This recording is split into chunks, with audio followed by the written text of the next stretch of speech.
Olá, bom dia, amigos da Cruzada dos Militares Espíritas, amigos do Movimento Espírita.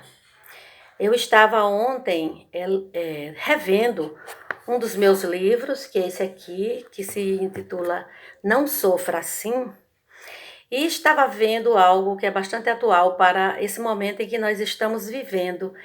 O primeiro capítulo, que se chama Sofrer às vezes dói, eu estou a falar que no mundo de provas e expiações como esse em que nós vivemos, ninguém está isento de sofrer. Todos nós sofremos, seja a dor física, que é de uma doença que nós temos, proveniente de algum desconforto físico que nós temos, que tem a função de nos alertar que nós estamos com algum problema de saúde, com algum problema na homeostase do nosso corpo, seja a dor moral, que tem a mesma função, que é a função de nos alertar que alguma coisa está errada dentro de nós, no nosso psiquismo.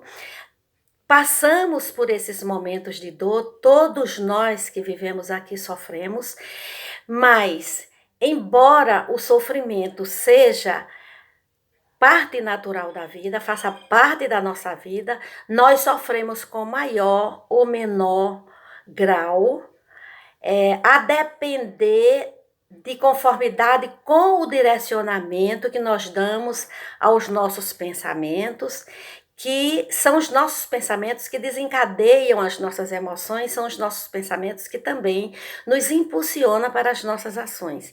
Então, de que é que depende sofrer mais ou sofrer menos?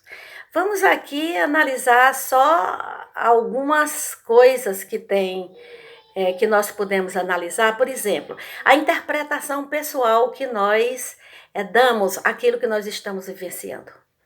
Nós podemos vivenciar algo e sofrermos muito com essa vivência, enquanto outra pessoa passa pela mesma vivência e não sofre tanto. E outras pessoas passam pela mesma vivência e não sofrem, porque tudo depende da interpretação, como nós vemos aquela vivência, como nós interpretamos.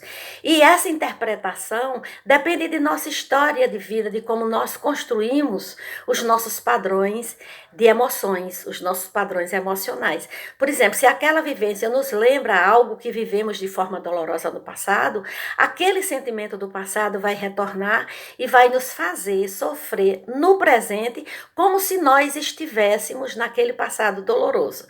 Então, a interpretação daquela vivência vai colocar a tonalidade do que sentimos no sentido de sofrer ou não sofrer.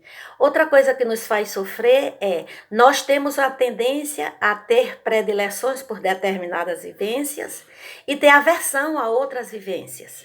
Por exemplo, de amar quando alguém nos aborda e nos trata bem, e, por exemplo, odiar quando alguém passa por nós e não nos vê ou finge que não nos viu. Nós vamos interpretar isso como abandono, como algo assim, e nós sofremos.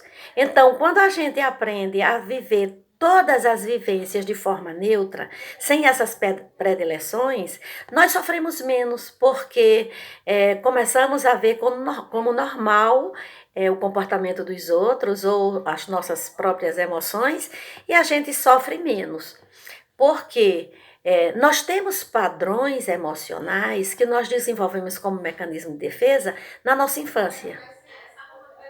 E é natural que em determinadas vivências, esses padrões emocionais acionem o gatilho, a vivência aciona o gatilho dessas vivências emocionais e a lembrança do passado vai fazer com que a gente sofra ou não sofra. Outra coisa que a gente tem dificuldade de aceitar é enfrentar a imprevisibilidade de determinadas ocorrências, de determinadas coisas que não acontecem. Por exemplo, essa pandemia é absolutamente imprevisível, a gente nunca imaginou que ia passar por algo assim. Então, diante disso, se nós tivermos maleabilidade de enfrentar novidades, de enfrentar coisas inusitadas, se nós temos essa maleabilidade, a gente sofre menos. Se não temos, somos endurecidos, somos muito rigorosos, então nós vamos sofrer mais. E sofrer, todos nós vamos sofrer, o grau de sofrimento somos nós que determinamos. Porque por mais que a gente tenha esses padrões e por mais que a gente veja tudo isso de uma forma muito peculiar nossa, nós podemos nos reeducar. Reeducar nossos pensamentos em primeiro lugar, porque reeducando nossos pensamentos nós modificaremos as nossas emoções e quando nós vamos tentando identificar essas emoções, como é que elas acontecem, como elas se desencadeiam, a partir de que elas se encadeiam, nós vamos aos poucos nos reeducando e sendo mais felizes. Um abraço para todos.